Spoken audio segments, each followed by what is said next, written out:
Buenas noches con todos. Bueno, en esta noche es otra más de ponencias ejecutando el proyecto Hermano Mayor, y esta vez enfocándonos en el curso de fisiología. La ponencia de hoy es acerca de hormonas metabólicas tiroideas y hormona paratiroidea. Y esta ponencia llega gracias al Comité Permanente Académico SOCIN-UNPRG. Bueno, conociendo un poco acerca de nuestro ponente, él es el universitario Erickson Hidrogo Cruz. Él es estudiante de la Facultad de Medicina Humana de la UNPRG. Es pasante en farmacogenómica clínica en la Universidad San Martín de Porres, Lima 2020. Pasante en oncología en el Instituto Regional de Enfermedades Neoplásicas Junín 2022. Pasante en metodología de la investigación en la Universidad Peruana de Ciencias Aplicadas Lima 2022. Y por último, vicepresidente social en UNPRG de la presente gestión 2022. Posterior a la ponencia realizada, se dará inicio a un quiz, a una trivia Pepa Social, en la cual se premiarán a los tres primeros puestos con material académico virtual. Cabe recalcar que es antes o posterior a la ponencia se enviará un pase de lista el cual es necesario llenar con la finalidad de, por medio de ese pase de lista, recolectar sus correos electrónicos y por sus correos electrónicos enviarles la grabación y las diapositivas. Y en todo caso, sean los tres primeros puestos, también enviarle el material académico virtual. Bueno, sin más preámbulos, buenas noches. Drogo, puedes presentar tu pantalla. Gracias. Sí, buenas noches chicos, gracias por la presentación. Voy a mostrar la pantalla. ¿Me confirma si se escucha bien? Sí, sí se te escucha bien, Erickson. Ok, gracias.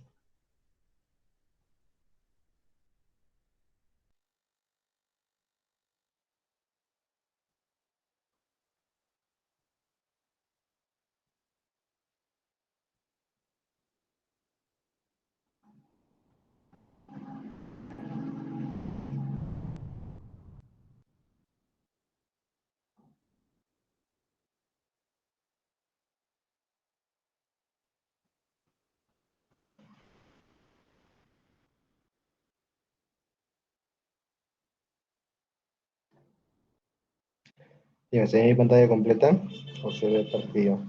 Sí, sí se te escucha y sí se ve tu pantalla, Erickson. Ya, bueno,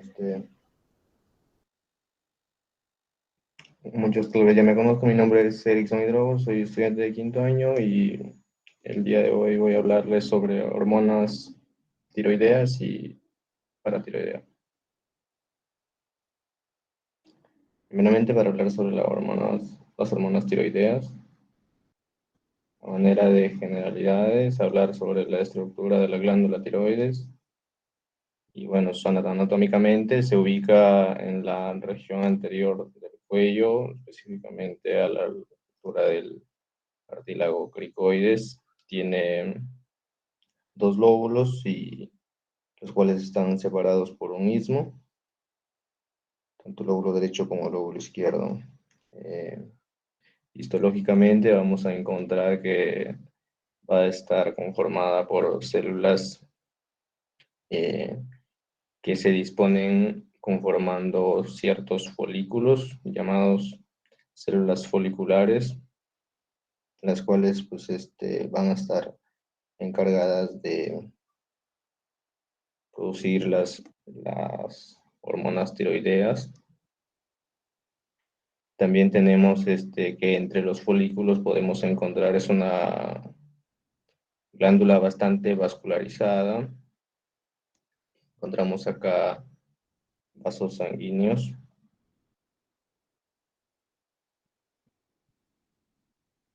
También encontramos fuera de los folículos otros tipos de células, las células parafoliculares, también llamadas células C, las cuales secretan también una hormona, ¿no? La calcitonina. Las células foliculares se disponen formando folículos y en el cual en el interior de esos folículos vamos a encontrar un material coloide.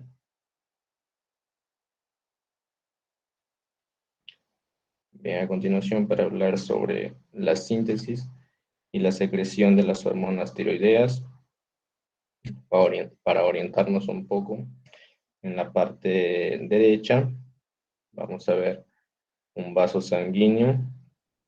Luego tenemos acá, bueno, la parte celeste es el intersticio, se podría decir, entre la célula folicular y el vaso sanguíneo. En verde tenemos las células foliculares y acá en rosa tenemos el, el coloide, ¿no? De la luz folicular.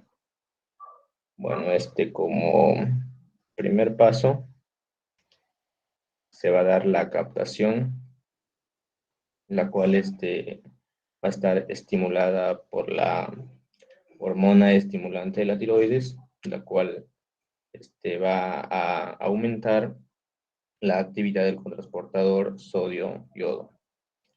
Acá tenemos, ya me va a permitir señalar.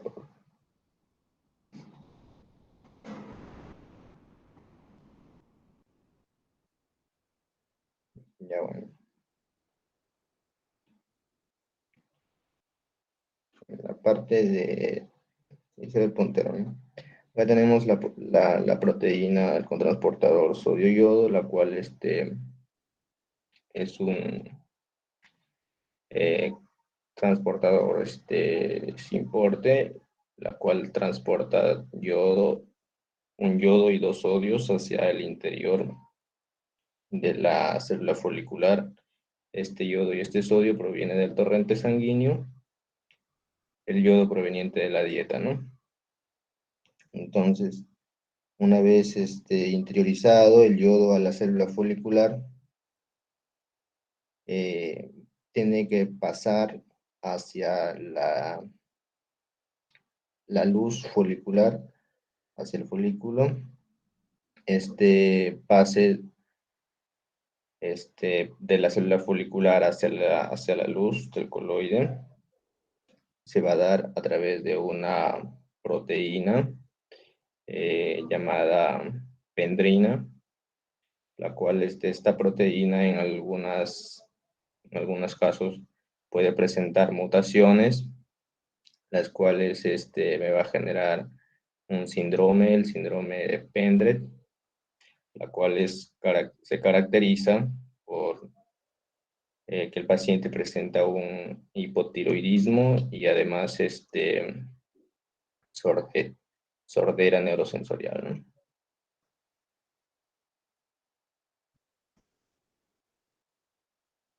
Entonces ese era el paso 2, que el yodo pasa desde la membrana vasolateral, pasa a la membrana apical hacia la luz folicular.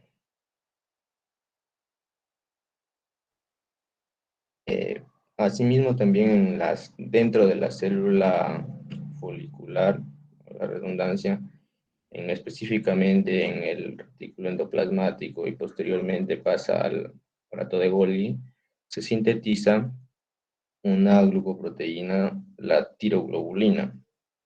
Esta tiroglobulina pues se secreta en pequeñas vesículas y dentro de estas, en la membrana de estas vesículas se puede decir, hay una enzima, la peroxidasa tiroidea, la cual pues al fusionarse la membrana de esta vesícula secretora la que contiene la tiroglobulina, al fusionarse con la membrana apical de la célula folicular, libera hacia la luz folicular la tiroglobulina, pero en ella se queda adherida la peroxidasa tiroidea, la cual va a tener ciertas funciones. Una de ellas es la oxidación del yodo, pasándolo de yoduro hacia yodo, para que de esta manera poder unirse a los residuos de tirosina. La tiroglobulina es, como les decía, una glicoproteína, la cual está conformado por más de 70 aminoácidos tirosina. Entonces el yodo se va a unir a estos residuos de tirosina, como podemos ver acá. Si es que se une dos yodos, me va a formar una molécula, la de yodo tirosina. Si es que se une solo uno, me va a formar una monoyodotirosina. Luego, eso vendría a ser la iodación, ¿no? La iodación de la tiroglobulina en la luz folicular. Esto está estimulada también por la hormona estimulante de la tiroides. Y como les mencionaba, también está catalizada por la enzima peroxidasa tiroidea. Luego de haberse iodado, o también conocido como la organificación del yodo, sigue la siguiente fase, que es la conjugación. La conjugación también está mediada por la enzima peroxidasa tiroidea, y la cual consiste en unir, ¿no? En junta diyodotyrosinas con monoyodotyrosinas o dos diyodotyrosinas, formando de esta manera, de acuerdo a la unión, si es que se unen dos diyodotyrosinas, me va a formar la tiroxina o tetrayodotyrosina. Y si se une la monoyodotirosina con una diodotirosina, me va a formar una T3 o triyodotirosina. También existe una molécula que carece de función, se podría decir, que es la T3 inversa, la cual, si vemos la disposición de los yodos en la T3 activa, llamémoslo así, el yodo se encuentra unido al anillo bencénico externo, un yodo y dos yodos al anillo bencénico interno. Y en cambio en la T3 inversa es lo contrario, los dos yodos se están uniendo al anillo bencénico externo y un solo yodo se une al anillo bencénico interno. Se dice que esta molécula carece de efecto fisiológico. Una vez sintetizado la tiroxina y la triiodotirosina, va a ingresar nuevamente a la célula folicular por un mecanismo de endocitosis. Entonces la célula folicular forma una vesícula endocítica, en la cual pues vamos a encontrar que contiene todo lo que se había sintetizado en la luz folicular, ¿no? Esta vesícula endocítica se traslada desde la membrana apical hacia la membrana vasolateral, ¿no? En ese transcurso, esta vesícula endocítica se adhiere a lisosomas, el cual contiene, pues, enzimas que van a degradar la tiroglobulina en sí, porque en un inicio en la luz folicular, como vemos, la T3 y la T4 forman parte de la estructura de la tiroglobulina, pero estas se separan en el interior de la célula folicular por enzimas provenientes de los lisosomas que se fusionan con la vesícula endocítica. Entonces se liberan la T3, la T4, las cuales luego por un mecanismo de difusión facilitada ingresan al torrente sanguíneo.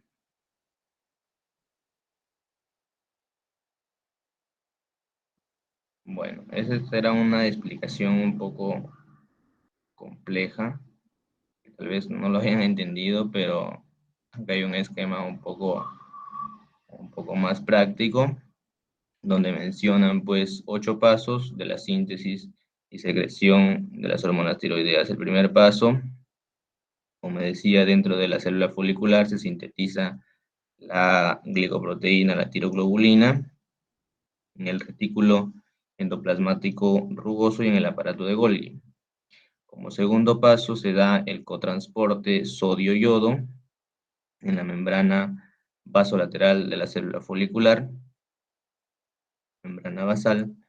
Existen algunos fármacos que inhiben este cotransporte, como el perclorato y el tiocianato, utilizados pues en el tratamiento de las afecciones de hipertiroidismo, ¿no?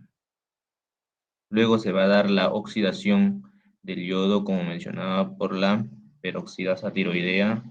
Esto se da en la membrana apical luminal. Como les había dicho, esta peroxidasa provenía de la fusión de la membrana de la vesícula con la que se secretaba la tiroglobulina, ¿no? Luego se va a dar la organificación del yodo cuando se une, ¿no?, a los residuos del aminoácido tirosina, formando monoiodotirosinas o diodotirosinas. Esto donde sucede en la membrana apical, porque es catalizada por la enzima peroxidasa. Luego se da la reacción de acoplamiento de monoiodotirosinas y diodotirosinas, también llamada conjugación, donde se van a formar la T3 y la T4, ¿no? Depende a cómo se unan. También se da en la membrana apical y es catalizada por la enzima peroxidasa. A todas estas reacciones se van a estar inhibidas por el fármaco propiltiuracilo, fármaco utilizado en el tratamiento del hipertiroidismo.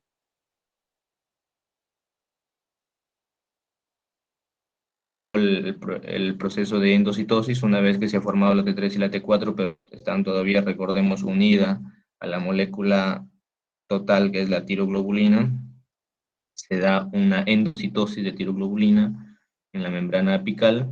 Luego, en el interior de la célula folicular, se va a dar una hidrólisis de esta tiroglobulina, liberándose de esta manera T3, T4, T3 inversa, y estas van a ingresar a la circulación por un mecanismo de difusión facilitado. ¿Quién permite esta hidrólisis? Las enzimas de los lisosomas que se habían fusionado con la vesícula endocítica que se adquirió de la luz folicular, ¿no? Luego, no solamente, recordemos que no solamente se va a liberar T3 y T4, sino también se libera monoiodotirosina, diodotirosinas residuales. Estas no tienen efecto fisiológico, por lo tanto, se reciclan. Para ello interviene una enzima, la desiodinasa, para liberar el yodo y para volver a utilizarse, y las tirosinas también se reciclan para volver a sintetizar tiroglobulina. Y aquí un gráfico también un poquito más complejo de la regulación de la síntesis y secreción, conocido como el eje hipotálamo hipoficiario tiroideo. Se dice que todo empieza en el hipotálamo, en el núcleo arcuato y en la eminencia media, donde se liberan, se sintetizan la hormona liberadora de tirotropina.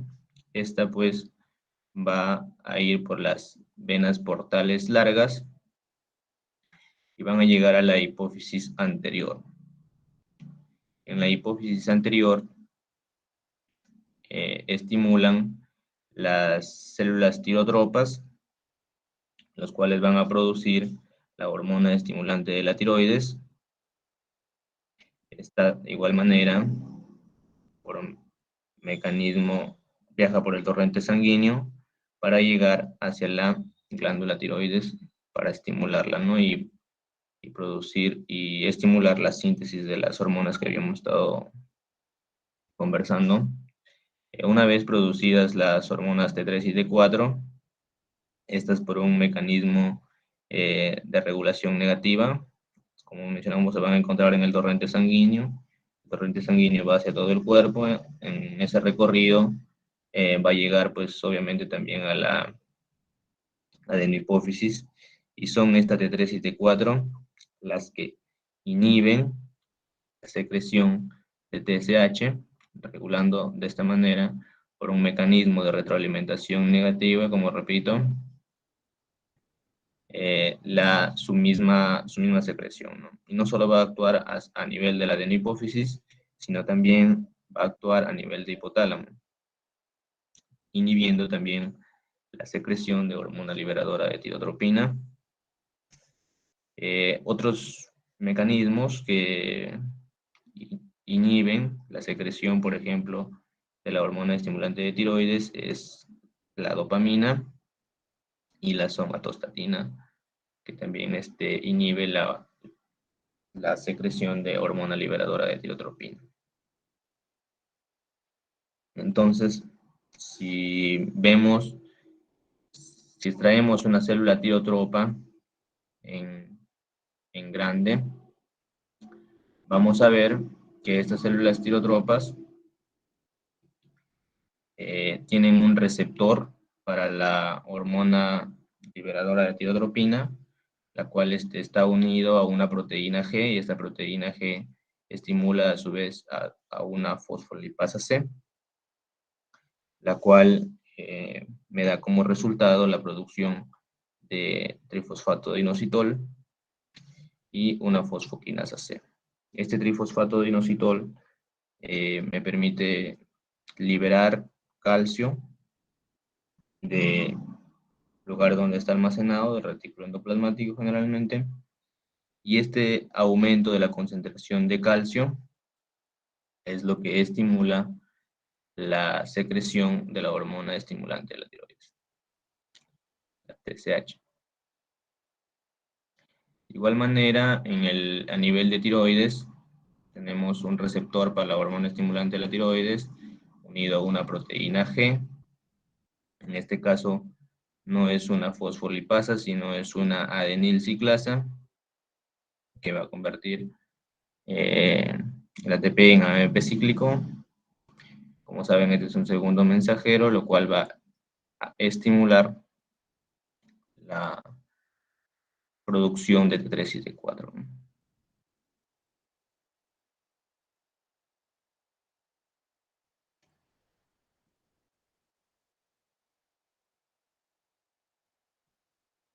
Bueno, es un esquema un poco más sencillo de entender del eje hipotálamo hipoficiario. Para los que no entendieron en el esquema anterior, bueno, lo básico es entender que el hipotálamo produce hormona liberadora de tirotropina que estimula la hipófisis anterior o adenohipófisis. Esta produce TSH, la cual va a estimular a la glándula tiroides para su producción de T3 y T4. Estas mismas hormonas T3, T4 regulan o inhiben a la hipófisis anterior para que ya no siga produciendo más la hormona estimulante de la tiroides. Bueno, entonces el mecanismo de acción de las hormonas tiroideas, estas actúan intracelularmente a diferencia de otras hormonas de tipo peptídicas que actúan a nivel de membrana celular. Estas ingresan a la célula por un mecanismo de difusión facilitada para actuar a nivel del núcleo, uniéndose a un receptor de hormona tiroidea. Este receptor ya se encuentra unido en, en las cadenas de ADN, lo cual al unirse a este receptor va a estimular la transcripción y la producción de ciertas proteínas, ¿no? Por ejemplo, tenemos que va a estimular la síntesis de las bombas sodio-potasio ATPasa. Tenemos que va a estimular la síntesis de enzimas gluconeogénicas la síntesis de enzimas respiratorias, las cadenas pesadas de la miosina. También estimula la síntesis de receptores beta-adrenérgicos, entre otros. Bueno, es otro gráfico que básicamente dice lo mismo, actúa a nivel del núcleo, uniéndose al receptor que está unido al ADN y va a producir, pues, en resumen, síntesis de proteínas. Pero esta síntesis de proteínas se manifiesta de diferentes maneras. Por ejemplo, a nivel metabólico, vamos a tener que aumenta la síntesis de mitocondrias y también su actividad de las mitocondrias. Aumenta, como mencionábamos, la síntesis de la bomba sodio potasio ATPasa, aumenta el consumo de oxígeno, aumenta la absorción de glucosa, aumenta la gluconeogena, aumenta la glucogenólisis. En resumen, aumenta la concentración de glucosa. Por el mecanismo que sea, lo que busca es aumentar la concentración de glucosa sanguínea, ¿no? Aumenta la lipólisis, aumenta la síntesis de proteínas y aumenta el índice metabólico basal.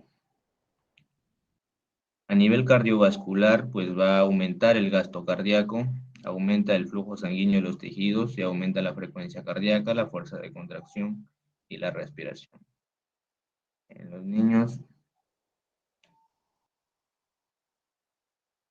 los niños tenemos que va a estimular el desarrollo del sistema nervioso central. Por eso en aquellos niños con hipertiroidismo, pues van a tener dificultades cognitivas, ¿no? Y también estimula el crecimiento, además de dificultades cognitivas, no van a crecer y también intervienen otros sistemas, ¿no? Entonces acá tenemos un cuadrito resumen de lo que habíamos hablado acá. En resumen, por ejemplo, en los niveles bajos de hormonas tiroideas, en el caso de hipertiroidismo, que vamos a tener con la tasa metabólica basal, va a estar disminuida, porque recordemos que las hormonas tiroideas decíamos que incrementa la tasa metabólica basal. Y en el caso de hipertiroidismo, pues obviamente va a estar aumentando. En el metabolismo de las proteínas, tenemos un bajo nivel de hormonas tiroideas, va a estar disminuida la síntesis de proteínas y va a estar disminuida la proteólisis. En el caso de el hipertiroidismo, todo lo contrario, ¿no? En cuanto a la termogénesis, vemos que en el hipotiroidismo, concentraciones bajas de hormonas tiroideas, vamos a tiende a la tener temperaturas bajas. En el caso de los hipertiroideos son intolerantes al calor, ¿no?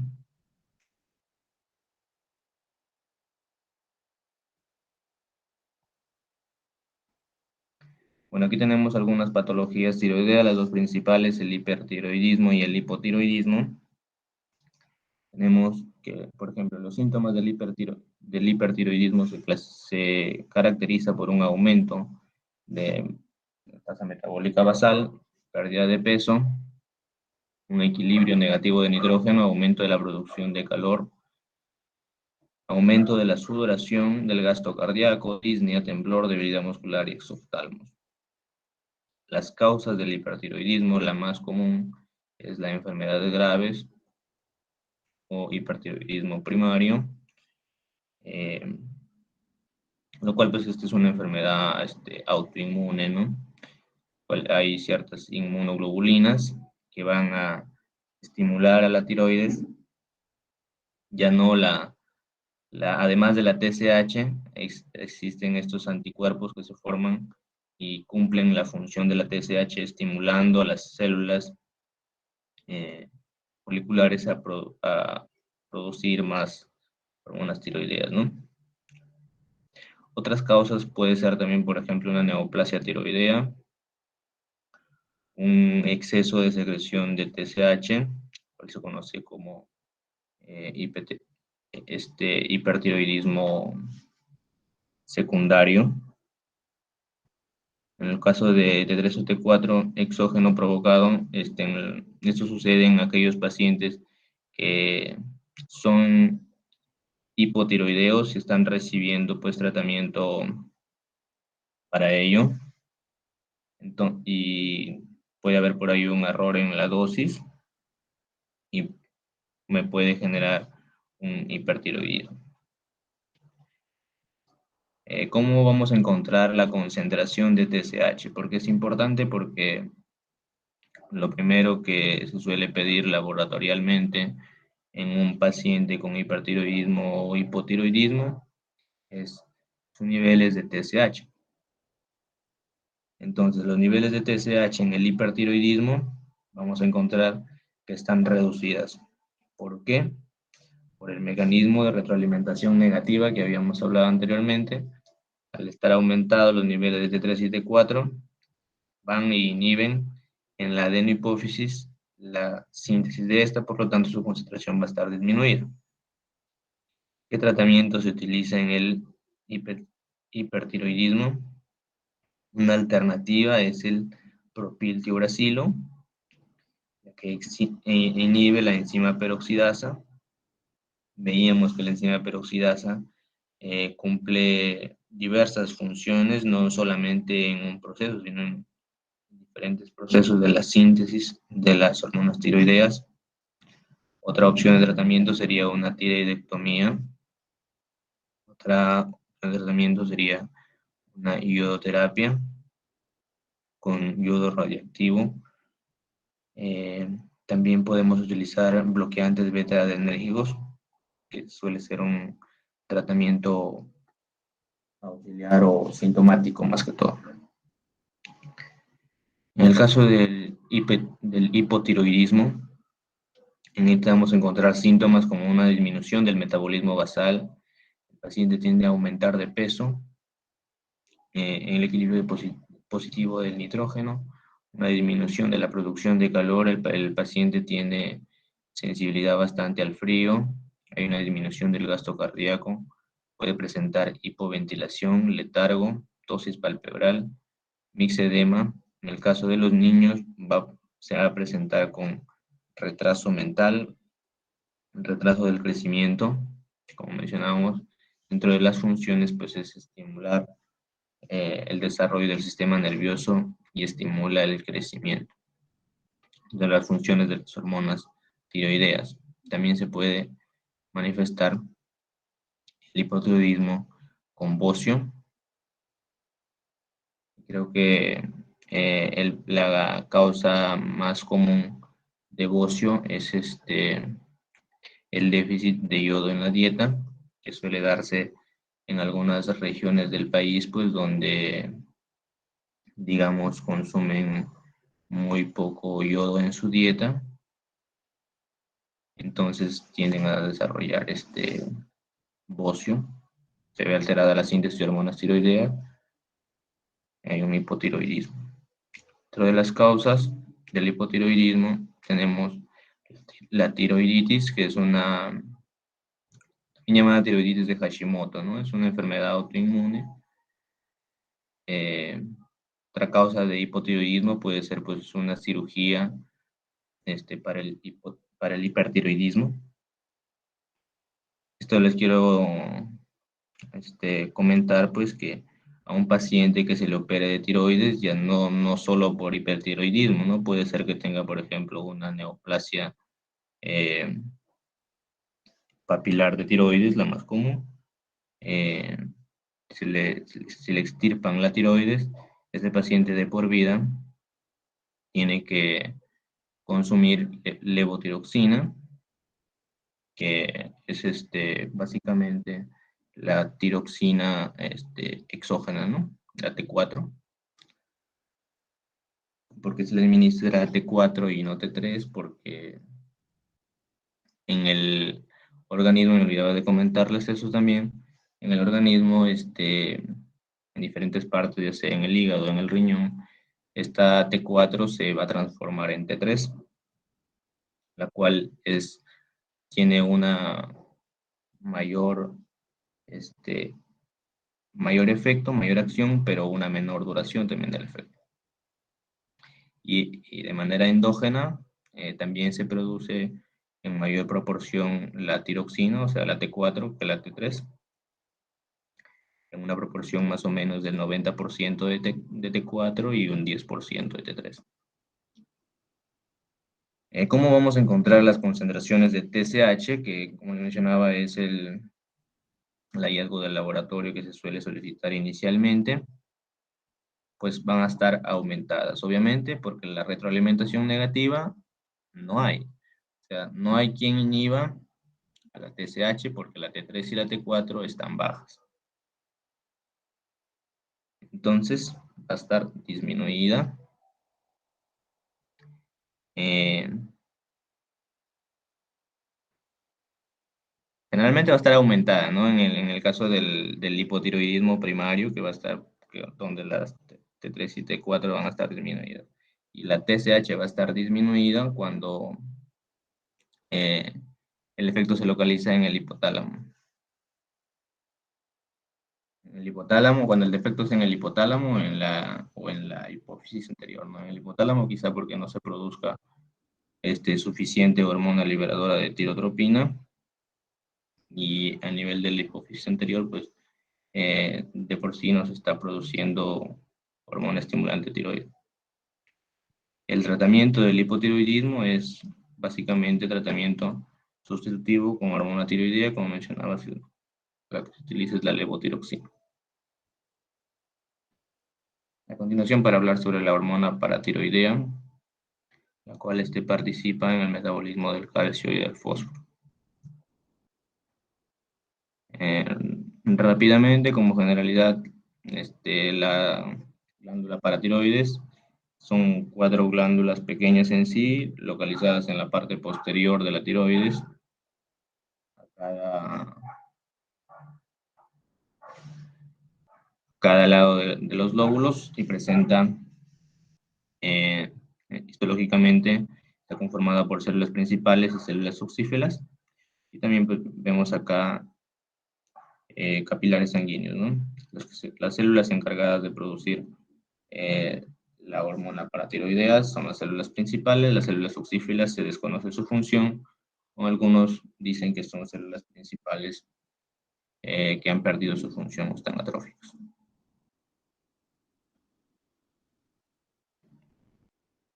Bueno, la síntesis y secreción. El principal estímulo de síntesis y secreción que regula esto es el calcio. La concentración de calcio en plasma, ya que cuando aumenta el calcio en plasma, va a disminuir la síntesis de paratormona, y cuando hay una hipocalcemia, se estimula la síntesis de la paratormona.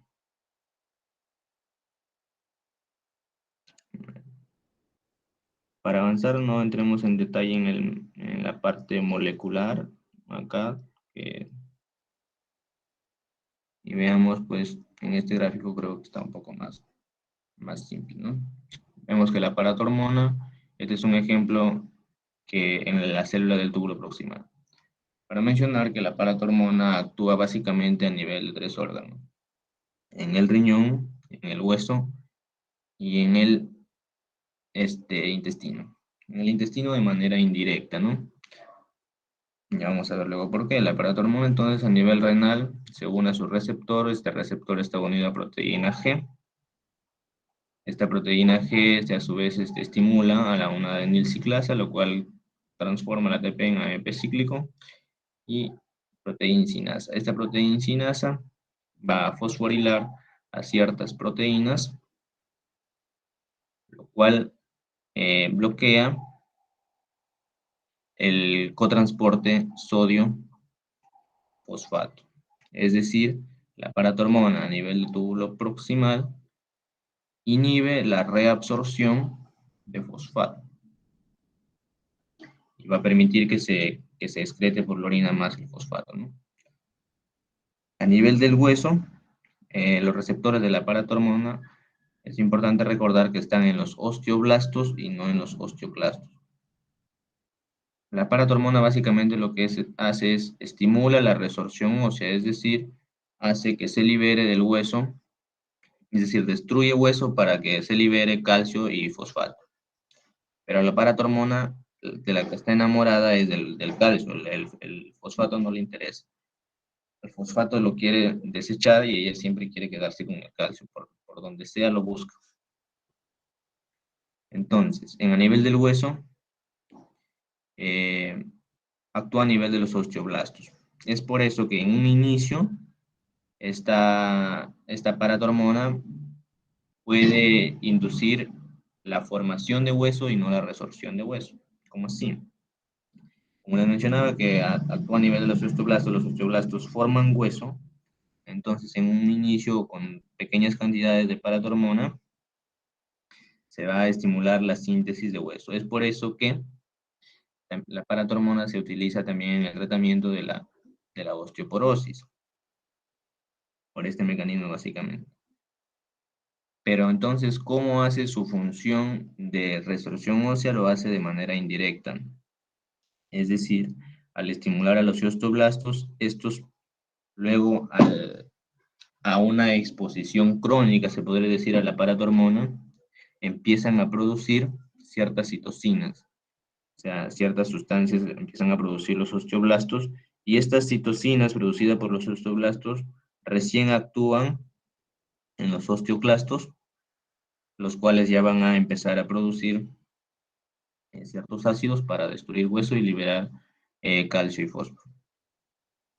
A nivel intestinal, estimula la reabsorción de calcio. Como les digo, la paratormona ya está enamorada del calcio. Quiere como sea que en la sangre haya calcio. Entonces, a nivel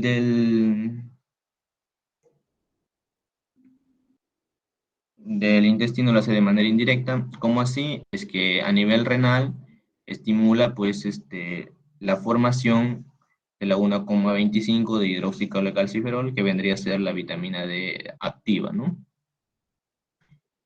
¿Cómo hace? Estimulando a nivel renal la alfa hidroxilasa.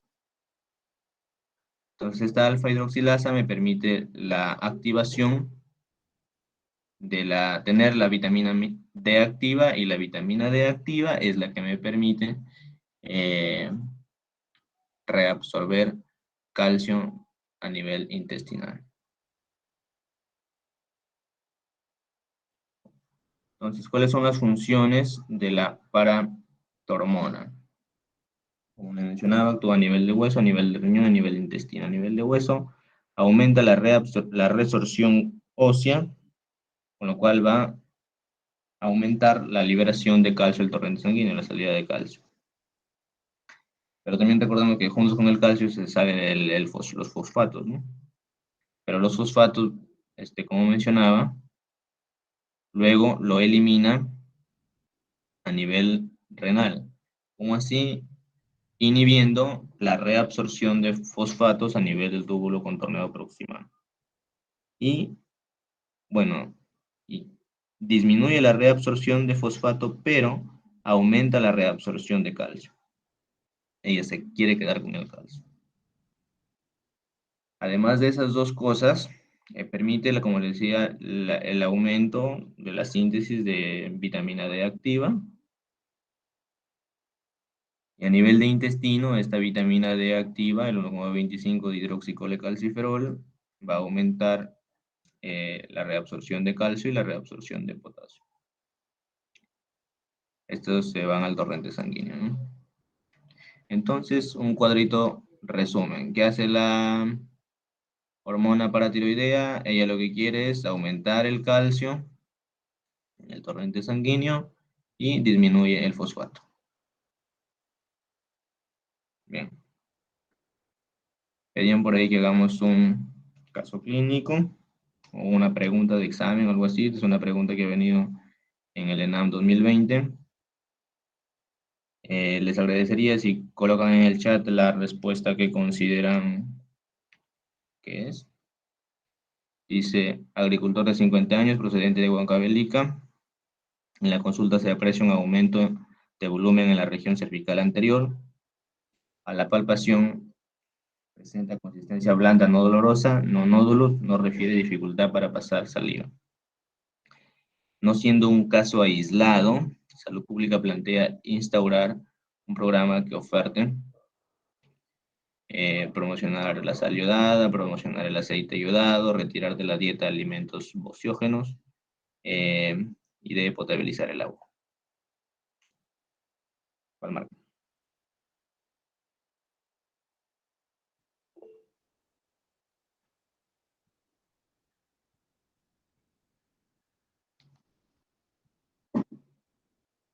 Hay una respuesta por ahí. A ver, moderador, si me lee la respuesta que han escrito. Para no salir de mi pantalla. Y la respuesta es la A, promocionar la sal iodada, según Amalia. Ahí Henry menciona que podría ser la C, retirar de la dieta alimentos posiogénicos.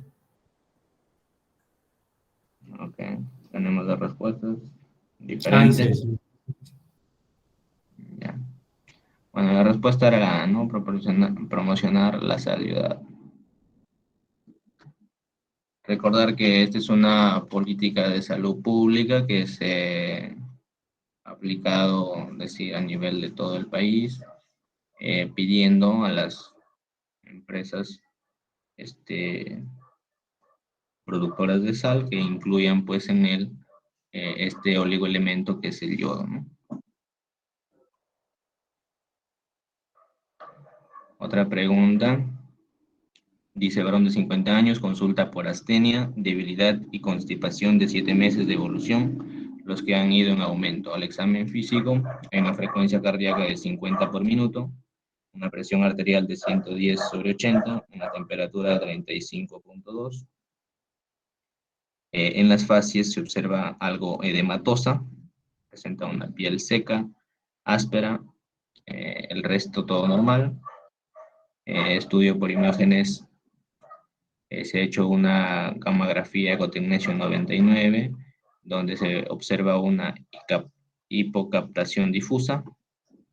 Los exámenes de laboratorio muestran un sodio de 130.000 equivalentes por litro, una hemoglobina de 10 gramos por decilitro, y te dice la conducta más adecuada es. En resumen, ¿qué tratamiento le darías? O sea, o qué fármaco le darías, no sé.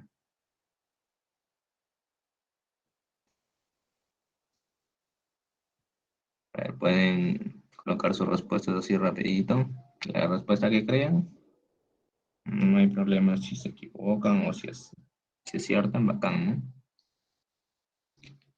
Y hay una respuesta por parte también de Amalia. Ella dice que es la A, levotiroxina. Ya, levotiroxina.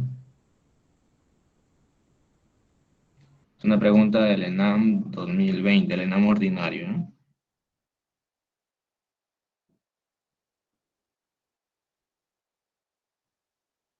Una ayudadita. Por ejemplo, lo que a mí me haría deducir más rápido es lo que dice facie edematosa, piel seca, aunque no sepa qué es gammagrafía, creo que son distractores, ¿no? Sodio 130.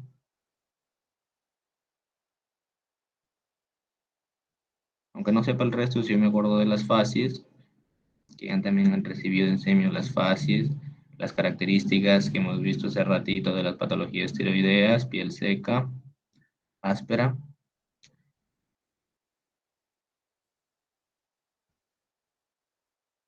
Me haría sospechar de un hipotiroidismo o de un hipertiroidismo.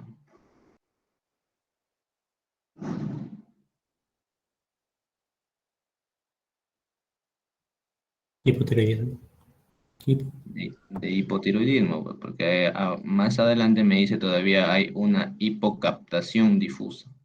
O sea, a la gammagrafía no me capta bien el contraste, hay una hipocaptación difusa, quiere decir que esas células tiroideas no están respondiendo bien. Entonces, estamos frente a un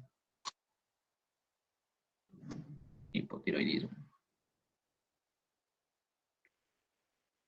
Como mencionaba, el tratamiento para el hipotiroidismo era el reemplazo hormonal. En este caso va a ser la levotiroxina, que es la forma de la T4 exógena que encontramos, ¿no? Para ir terminando el artículo de investigación, tenemos un reporte de caso de tormenta de signos y síntomas en mujer joven. Bien, de manera resumida, es una presentación de un caso de una mujer de 49 años, exfumadora desde hace 5 años, con antecedentes de hipertiroidismo sin tratamiento actual, clínica de 10 días de edema bilateral en miembros inferiores, disnea progresiva hasta hacerse de mínimos esfuerzos y un episodio aislado de palpitaciones. Un mes con diarrea, además de 10 deposiciones diarias, presenta una hiperhidrosis y pérdida de peso. En la exploración, mal estado general, ictericia conjuntival, delgadez extrema, disnea al hablar, etcétera, etcétera, etcétera. Se le hace su exploración física, su electrocardiograma, bla, bla, bla. Y se llega al diagnóstico definitivo, que fue tormenta tiroidea en contexto de enfermedad de grave dosis. Recibe tratamiento depresivo y frenador, antitiroideos, propanolol, que es un beta bloqueante, corticoterapia a altas dosis. La evolución fue satisfactoria. Luego ya dice que pues empieza a hablar de lo que es la tormenta tiroidea, ¿no? El diagnóstico en sí, a la cual llegaron en esta señora. Es una urgencia endocrina que supone un reto diagnóstico para el médico, ya que se asocia a una alta morbimortalidad. El tratamiento inicial es sintomático y la terapia definitiva es radioyodo o cirugía. Esta patología tiene una mortalidad entre el 10 y el 30%, producida por fallo multiorgánico y o insuficiencia cardíaca. Si no se inicia el tratamiento de manera precoz, de ahí la importancia de tener presente la consulta. Como puntos claves que nos dejan de este reporte de caso, es que la tormenta tiroidea es una urgencia endocrina que supone un reto diagnóstico para el médico. Es una patología muy poco frecuente, pero con alta mortalidad.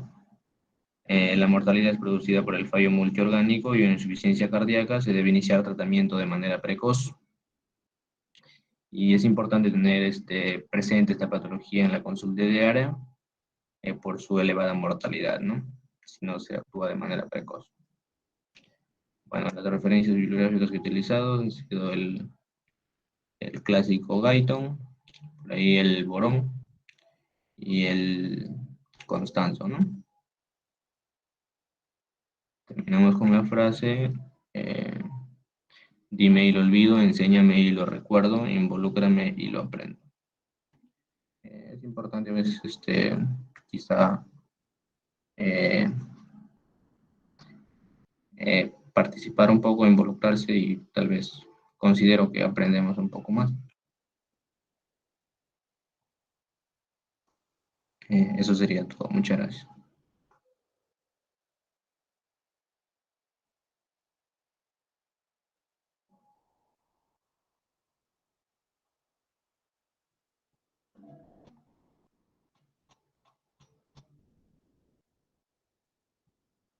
Muchas gracias, Erickson, por tu gran ponencia y esperamos seguir contando contigo en las próximas ponencias de Proyecto Hermano Mayor. Muchas gracias. Bueno, posterior a la ponencia realizada por Erickson, enviaré lo que vendría a ser el link de la trivia.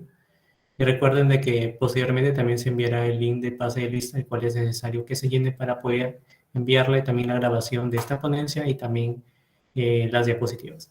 Bueno, en estos momentos también estoy enviando el link de la trivia y mi compañera ya acabo de enviar el pase de lista.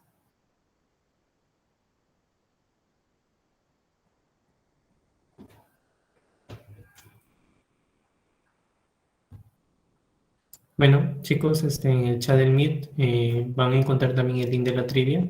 Ya pueden ir uniéndose para poder ejecutar. En 4 minutos daremos inicio a la trivia.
Bueno, chicos, en este momento vamos a dar inicio a la actividad académica. Mucha suerte para todos.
Julia está ocupada.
Bueno chicos, estamos finalizando la trivia académica en este momento.